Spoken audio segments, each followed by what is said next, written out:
Vous écoutez Sans détour, le podcast de Géninem avec le soutien de notre parrain Bernet et Associés. Ici, vous trouverez des témoignages authentiques d'entrepreneurs suisses romands, des hommes et des femmes qui, en clé de leur parcours et parfois à répétition, ont choisi de faire les choses autrement. Ils et elles partagent sans détour leur expérience entrepreneuriale, leur vision du business et de la vie. Sans plus attendre et sans a priori, entrez donc avec nous dans le monde fascinant des entrepreneurs. Oser, coder, apprendre. Ce sont ces trois mots qu'on retrouve sur le site internet de l'école 42, nouvellement installée à Lausanne. Nous recevons aujourd'hui Christophe Vanière, le directeur de l'école 42 lausannoise, devrais-je dire son capitaine. Il s'agit d'un concept initié à Paris il y a une dizaine d'années et qui vient tout juste d'arriver dans notre région. Elle est ouverte à toutes et tous, sans prérequis, et elle est gratuite. On y apprend l'informatique, mais pas que. On parle passion, informatique, piraterie et pizza. Alors bonjour Christophe, bienvenue dans ce podcast. Salut. Est-ce que tu peux te présenter ? Alors je m'appelle Christophe Vanière, je suis le capitaine de l'école 42 à Lausanne et avant ça j'ai un parcours dans l'entrepreneuriat et le monde de l'informatique. Alors on va revenir après sur ton parcours, mais pour celles et ceux qui ne connaissent pas l'école 42, ce que tu peux nous dire c'est quoi ? Alors l'école 42 c'est une école de formation à l'informatique, principalement au développement dans l'informatique, qui est ouverte à toutes et à tous à partir de 18 ans, donc de l'âge de 18 ans, indépendamment du fait qu'on ait un parcours scolaire ou professionnel particulier, grâce à une phase de sélection et qui permet à ces gens-là de se former dans le monde du développement pendant 2, 3, 4 ans, en fonction du temps qu'ils peuvent consacrer à l'école. Alors c'est pas une école comme les autres à plusieurs titres. Le premier titre, je l'ai dit, c'est ouvert à tout le monde. Il n'y a pas besoin d'avoir fait une matu ou d'avoir déjà travaillé dans l'informatique avant, c'est pas vrai. C'est particulier, c'est une école privée mais elle est gratuite, donc il y a 0 frais d'écolage pour venir dans cette école-là. C'est particulier parce qu'il n'y a pas de prof, dans le sens qu'on n'a pas des cours frontaux avec des profs qui expliquent. On est là pour faire des exercices, faire des projets, montrer qu'on est capable d'apprendre par soi-même, de travailler en équipe. Donc on est aussi un peu bizarre, parce qu'on est une école en présentiel. Après 2 ans de Covid, ça fait un petit peu bizarre quand on parle d'école moderne. Et du coup, en fait, vu qu'il n'y a pas de prof, il n'y a pas d'horaire, on peut travailler à son rythme. Donc on peut venir le soir, la nuit, le week-end, à Noël. Et il y a des gens qui peuvent aller très vite en 2 ans, et il y a des gens qui ont un job à côté, ou une vie de famille, ou bien qui ont juste envie de prendre le temps, puis qui vont peut-être mettre 3, 4, 5 ans, je ne sais pas. C'est pas important. L'important, c'est d'apprendre, puis d'être prêt pour répondre aux besoins du marché du travail. Et qu'est-ce qu'on apprend à l'école 42 alors ? La vision externe, c'est souvent qu'on apprend l'informatique, et notamment le développement en informatique. Moi, j'ai envie de dire qu'on apprend beaucoup d'autres choses, notamment on apprend à apprendre. Ce qu'on apprend, c'est comment moi j'apprends, comment chacun apprend de manière différente, de quoi il a besoin. On apprend à s'entraider, parce que pour réussir à apprendre dans le monde de l'informatique sans prof, ça veut dire qu'on est capable de s'entraider et donc d'aider les autres, mais aussi de recevoir de l'aide. Et c'est pas aussi évident que ça là, on peut avoir l'air. On apprend à être créatif parce que personne ne nous expliquera la solution, donc il faut l'inventer. On apprend à se prendre des baffes parce qu'on échoue régulièrement à l'école 42. On a vraiment cette culture de l'échec, alors qui parle bien en start-up, mais qui n'est pas très suisse. Et puis on apprend le changement permanent. Donc tout ce que j'ai dit là, c'est des soft skills super importants dans un monde qui est en complexité, en changement régulier. Et il est vrai qu'on apprend un peu d'informatique quand même, parce qu'on apprend le métier de développeuse en informatique. Et là, donc, on va apprendre des langages, des vieux langages. Alors, on a une particularité par rapport à certaines écoles, c'est qu'on ne forme pas sur les nouveaux langages à la mode uniquement. On commence par des vieux langages qui ont 40 ou 50 ans. Mais quand on sait faire ça, les nouveaux langages, ils ont l'air tellement plus cool que ça va très très vite après. Donc, et quel est ton rôle, toi, au sein de l'école, par rapport aux élèves, par rapport au développement ? Je dirais de 2 manières. Si je parle au monde extérieur, je dis que je suis directeur, ça donne l'impression que je dirige cette école. Dans la réalité, ici, je parle de capitaine, parce qu'en gros, je regarde où va le vent, puis j'essaie de plus ou moins de tenir la barre. Mon premier rôle, c'est de créer les conditions cadres pour que l'école existe, c'est-à-dire avec le comité de pouvoir trouver des fonds pour financer l'école, parce que l'école a beau être gratuite pour les étudiants, il faut encore financer le matériel, les loyers, les salaires. Et ça, c'est vraiment un élément qui est vital pour permettre de créer l'école et de l'ouvrir et de la maintenir.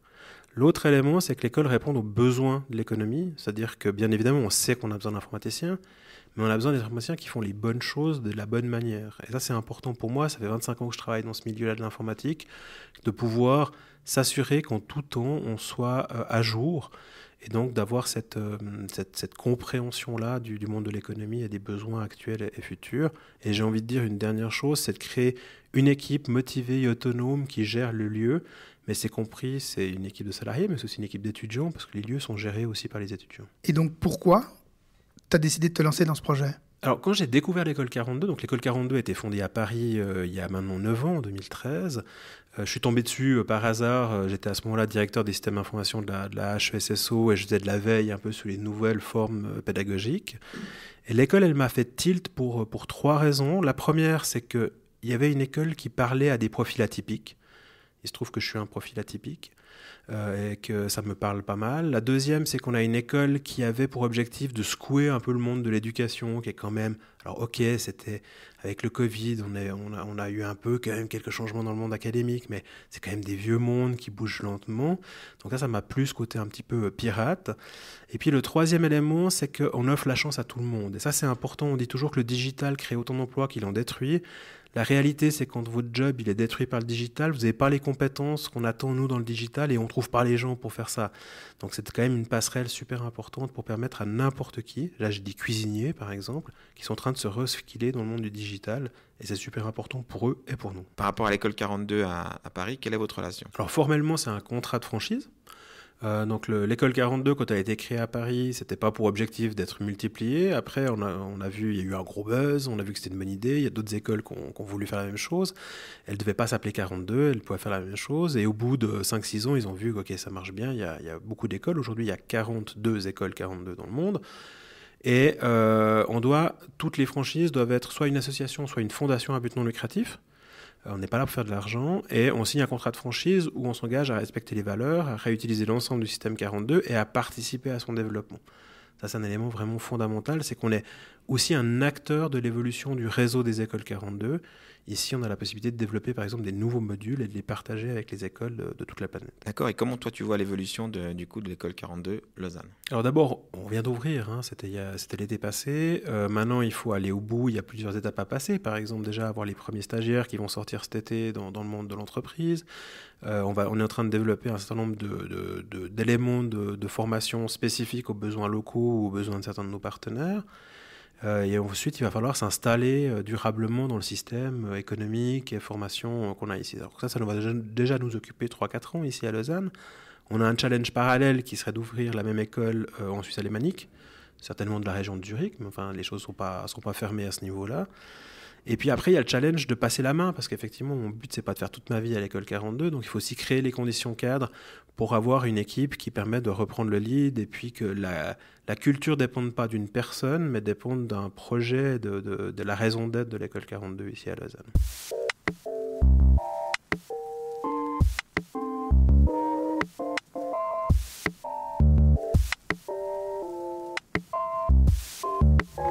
Alors maintenant, après une année d'existence, tu vas lancer la deuxième volée qui va arriver, je crois, tout bientôt. Est-ce que tu changerais déjà des choses ou au contraire, tu es encore dans cette phase où tu veux expérimenter avant de faire des changements? Alors, je pense qu'on change vraiment régulièrement des choses. On a un vrai enjeu qu'on essaie de résoudre, c'est la parité des genres au sein de l'école. On sait que les métiers de la technique en général et l'informatique en fait partie. On a de la peine à attirer des femmes. On a la chance d'avoir 19% d'étudiantes ici, cette première volée à 42. La plupart des directeurs d'une école informatique seraient contents. Moi, je suis déçu, j'en visais 25%. On a vraiment l'objectif maintenant de recruter les femmes. Et pour ça, il faut changer la manière dont l'informatique est perçue, la manière dont notre école encore est perçue dans le monde aujourd'hui régional, et valoriser la place des femmes dans la technique. Donc ça, c'est vraiment notre enjeu principal. L'autre élément, effectivement, c'est de donner de plus en plus les clés aux étudiants de cette école. Il a fallu les laisser commencer, il a fallu les sélectionner d'abord, il a laissé commencer. Et maintenant, de plus en plus, ils sont actifs et c'est tout un travail à faire d'accompagnement avec eux. Et c'est eux qui vont trouver les choses qu'il faut changer. C'est pas à moi de dire ça serait bien que ce soit comme ça. Moi, je passe pas ma journée dans la partie de l'apprentissage, je la passe plutôt avec les entreprises à trouver des partenaires. Donc voilà, donc c'est vraiment cette inversion en fait un peu de la logique qui fait que l'école elle va évoluer parce que les besoins changent et parce que les gens qui la font changent aussi. Après, pour intégrer des grandes structures et être dans un service informatique, c'est pour créer leurs propres structures après. Vous avez déjà une idée de ça? Alors, on a une idée assez précise avec ce qui se passe à Paris maintenant depuis 9 ans. On a 13 à 14% des anciens étudiants de Paris qui ont créé, donc qui sont entrepreneurs, qui ont créé leur propre start-up Et on estime à peu près à 50% des étudiants qui bossent dans des startups ou des petites structures. Après, on peut se mettre d'accord sur ce qu'est une startup. Mais je pense que ça répond à un état d'esprit. Hein. On a un état d'esprit pirate, on a un état d'esprit autonomie, on a un état d'esprit, ils peuvent venir bosser à minuit, ils peuvent venir en short. Et effectivement, ils se sentent assez à l'aise. Et l'argent n'est pas forcément la motivation principale de nos étudiants, en tout cas d'une partie d'entre eux. Donc effectivement, je pense qu'on a affaire à des étudiants qui sont intéressants et intéressés par le monde des startups, en tout cas pour une partie d'entre eux. C'est pas pour rien qu'on a choisi d'être ici, dans cet espace à Station R à Arnon, où il y a plein de startups de différentes tailles, avec la Fondation Inartis qui nous accueille, parce qu'effectivement, on partage cet état d'esprit, puis quand on fait la fête, on ouvre les portes, que ce soit les Startup Corenies ou l'école 42, on fait la fête, et puis on partage pas mal de valeurs communes. Donc ça, c'est vraiment un élément important, et une partie d'entre eux iront bosser dans des grandes structures, parce que c'est pas incompatible, c'est d'autres besoins. Mais c'est vrai que quand on discute avec des grandes structures, des grands groupes, ils nous disent « Ah, il faut quand même qu'on ait un peu l'esprit start-up pour leur faire envie de venir. » Et heureusement, de plus en plus, on trouve des équipes dans des grandes structures qui peuvent sembler un peu lourdes, qui, elles, les équipes sont assez agiles, pour vous dire un mot à la mode. Tu nous disais que les étudiantes et les étudiants, ils ne viennent pas ici dans le but d'avoir un boulot et de l'argent après. Ils viennent pour quoi ? Qu'est-ce qu'ils viennent chercher ? Alors c'est assez intéressant, ils viennent pour relever un défi face à eux-mêmes. Il y a un bon parallèle avec le sport. En fait, ici, on ne se bat pas contre les autres, on se bat face à soi-même. Si je fais le record de Suisse de course, c'est que je me bats mon propre record individuel. Et pour ça, j'apprends que c'est un peu comme au vélo, s'il y a le peloton de tête et que je suis dans le peloton, je suis attiré par le groupe. Et plus le groupe va vite et loin, plus moi je vais progresser. Et heureusement, il y a plusieurs pelotons, parce qu'il y a plusieurs réalités, il y a plusieurs rythmes, il y a plusieurs compétences. Et voilà, donc on leur offre ces conditions cadres, sachant qu'on s'adresse à des gens qui ont d'habitude pas accès à des formations sur l'informatique, soit parce qu'elles sont payantes, soit parce qu'ils n'ont pas les prérequis nécessaires pour y accéder. Donc voilà, c'est vraiment ça. Après, on va être réaliste. J'ai une moyenne d'âge de 28 ans, la moitié des étudiants sont en logique de réinsertion. Ils font aussi ça parce qu'ils savent qu'ils vont trouver du job. Ce que je disais, c'est qu'ils n'ont pas forcément besoin, enfin le salaire n'est pas le critère principal, c'est d'avoir un job qui me plaît, où je suis motivé à me lever le matin, c'est ça qui leur plaît aujourd'hui. Mais en faisant, on prend le risque d'échouer. Alors chez nous, on institue l'échec. Quelqu'un qui n'échoue pas chez nous, c'est qu'il n'a pas joué. Et c'est le principe du jeu vidéo, hein, c'est game over, retry, remet une pièce et puis rejoue. Donc fondamentalement, on institutionnalise ça ici. Quand je dis ça, c'est pour être tout à fait concret, on a des examens tous les mardis. Et je ne connais pas beaucoup de monde qui n'a pas échoué lamentablement à nos examens, mais c'est pas grave, il peut rejouer le mardi d'après. Donc ça, c'est pas habituel, mais ça crée des conditions cadres qui permettent de se dire, l'important, c'est pas de me prendre un mur régulièrement, c'est de temps en temps de m'arrêter, de me dire, si je faisais le tour, peut-être que j'irais plus vite. Et voilà, c'est ça qu'on apprend ici. Et dans le monde des startups, alors effectivement, on apprend, enfin moi qui ai fait une startup, j'ai fait faillite, j'ai fait mon burn-out, c'est bon.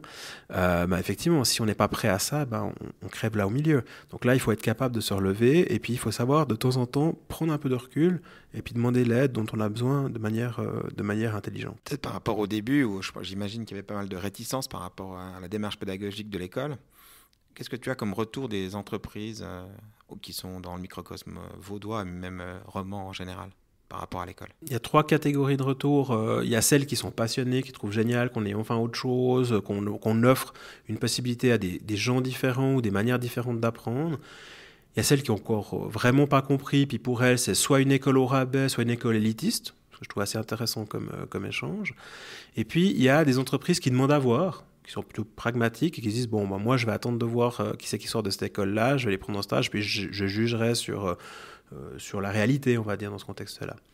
Et tant mieux, parce que ça donne une variabilité, ça donne du choix à nos étudiants, ça donne du choix aux jeunes ou aux moins jeunes d'avoir différentes voies de formation.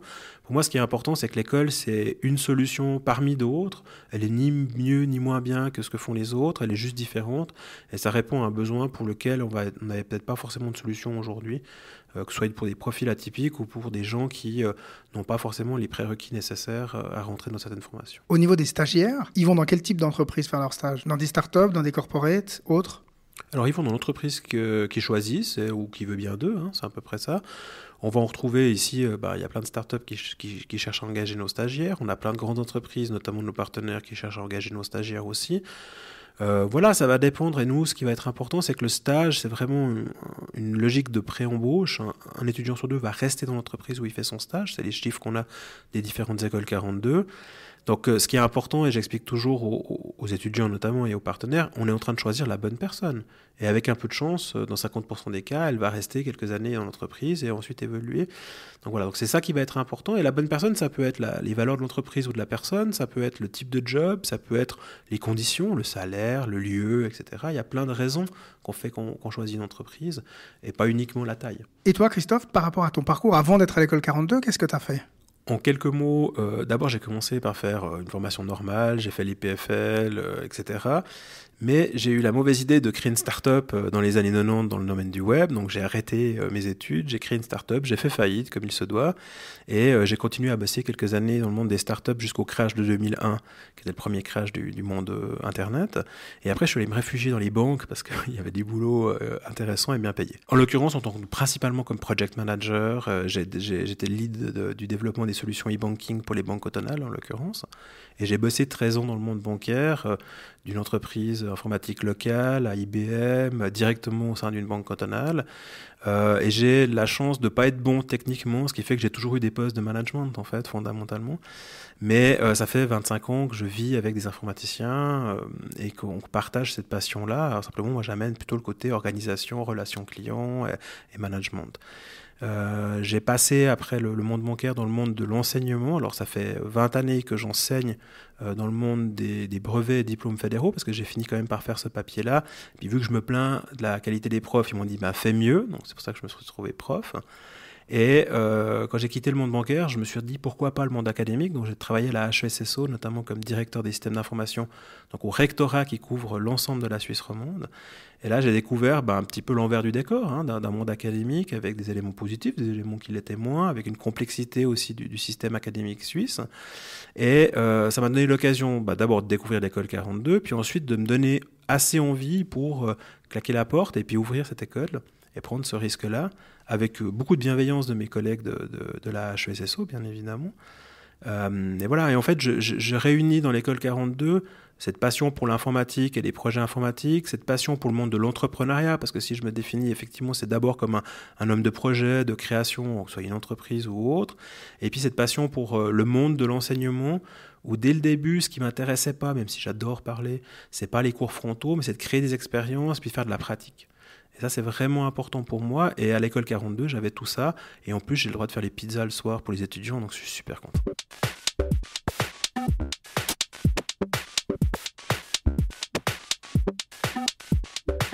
Ce que je trouve intéressant à ce que tu dis, c'est qu'aujourd'hui, on sort de 2 ans où les gens se sont un peu éloignés. Et toi, à l'école, tu as réussi à conserver, mais d'ailleurs, vous étiez toujours en présentiel, c'est ce que tu nous avais dit. Et je pense que... Je ne sais pas si tu peux dire quelques mots par rapport à ça, à cette idée du fait qu'on se voit et qu'on échange, en fait. Alors, c'est super important. On a une école où on favorise vraiment le présentiel. Je ne dis pas que les gens ne peuvent pas bosser un peu à distance, etc. Mais on sait que c'est plus dur. Je donne juste 2 exemples concrets. À Paris, bien évidemment, qu'à un moment donné, il a fallu fermer l'école et pas de gaieté de cœur. Donc, les étudiants qui sont à Paris, en gros, s'ils ne vont pas à une école en ville de Paris, ils gagnent 2 heures dans la journée de pouvoir bosser à distance. Donc, ils devraient bosser 2 heures de plus. Résultat, ils ont bossé 30% de moins, donc 3 heures de moins dans la journée, parce qu'ils n'étaient pas motivés. Ce qui est sympa ici, c'est qu'on peut venir à l'école un dimanche, parce qu'il y a le barbecue, puis qu'on va manger des grillades avec les copains, puis à 5 heures, on se dit « alors tiens, on va essayer ça », on s'asseye devant les postes, puis à 3 heures du matin, on se dit « le temps va vite passer ». Et ça, on peut pas le faire à la maison, c'est super dur. Puis l'autre élément qui est quand même super pratique quand on a une question, on se tourne à gauche, on se tourne à droite, il y a quelqu'un qui va nous aider. S'il faut que je planifie une séance en visioconférence, je me dis je vais trouver une autre solution, quoi. Alors que ici, l'informel aide beaucoup. Et puis on parlait de soft skills tout à l'heure. Les soft skills en présentiel, c'est nécessaire. C'est très très difficile de développer des soft skills à distance. Et si je reviens sur ton parcours, donc tu nous as dit que tu étais à l'EPFL et que tu as arrêté l'EPFL pour créer ta boîte. C'était ça aussi, la motivation, c'était de créer de l'humain? Alors je pense que la motivation, c'est d'être avec des humains et puis vraiment de faire des projets depuis que je suis petit, c'est pas lié à cet événement-là. Et effectivement, je pense que c'est quelque chose qui est fondamental aujourd'hui quand on est entrepreneur, c'est qu'en fait, on va créer un projet et on va créer une équipe qui se bat pour ce projet-là. Quand on arrive à faire ça, si le projet réussit, ça va nous survivre. Parce qu'en fait, le projet est plus grand que nous. Et ça, c'est un élément qui est fondamental dans l'entrepreneuriat. Et là, on voit vraiment les entreprises qui ont réussi, qui ont des valeurs. Ça ne se fait pas en 2 jours ni en 2 ans, hein, ça prend du temps. Mais moi, je pars toujours du principe que demain, je peux passer sous un train et il faut que tout ce que je fasse continue sans moi. Ce n'est pas moi la pierre nécessaire, même s'il faut bien, à un moment donné, quelqu'un qui fédère ces énergies-là pour lancer et mener un projet au moins à un niveau de maturité suffisant. Pour les entreprises qui sont accompagnées par Genilem, donc principalement des startups, des jeunes entreprises qui ont besoin de stagiaires, elles peuvent venir chercher des stagiaires chez toi? Très simplement, il suffit d'aller sur le site internet, d'ouvrir un compte et de publier une place de stage. Après, le challenge, c'est qu'il faut qu'elle soit vue et puis appréciée par nos étudiants et nos étudiantes.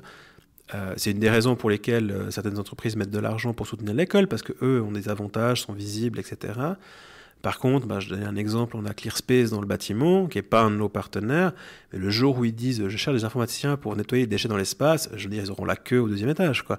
Donc voilà, il suffit d'être original aussi dans sa manière de recruter, mais effectivement, très très concrètement, n'importe quelle entreprise peut prendre un stagiaire chez Et il faut avoir un service informatique ou de développement pour accueillir un stagiaire ou... Ça reste très important, effectivement. Il faut avoir une équipe informatique, donc au moins 2 personnes, parce que le but, c'est pas d'engager quelqu'un qui va prendre tout seul, il faut quand même qu'il ait 2-3 peer reviews avec lui, et puis ça évite d'avoir quelqu'un qui finit par monter des PC toute la journée, parce que c'est ça dont tu as besoin à l'entreprise.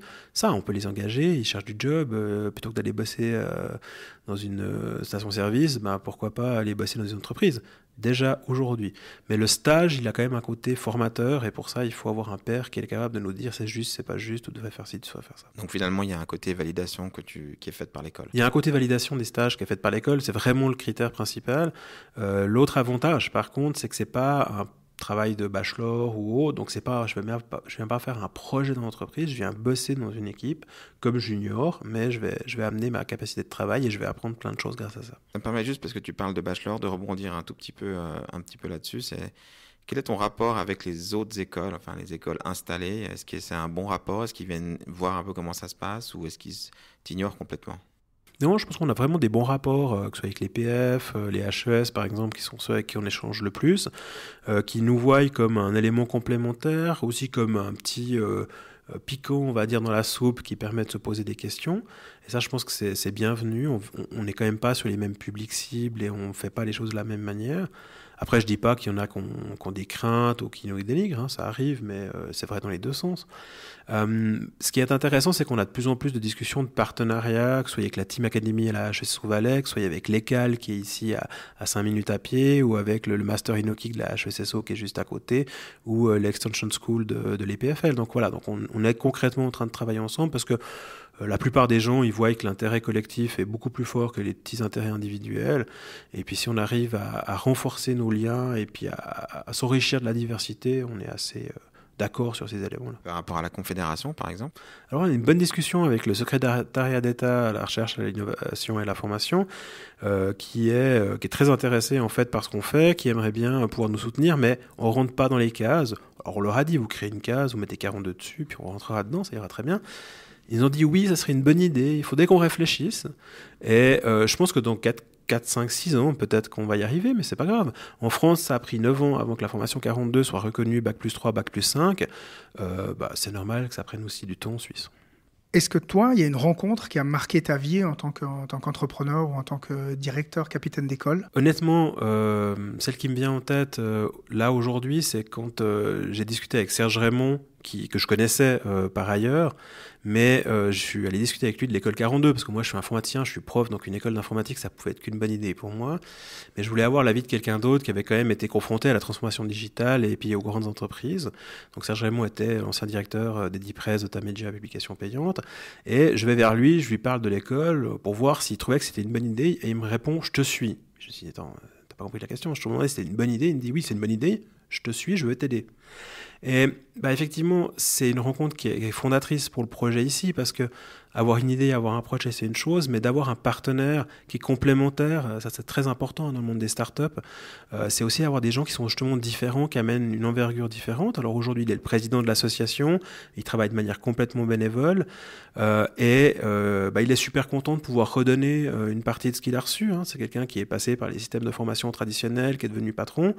Et puis là, il peut donner du temps également créer des moyens, des conditions cadres pour d'autres personnes qui peuvent du coup apprendre et puis de peut-être devenir patron un jour.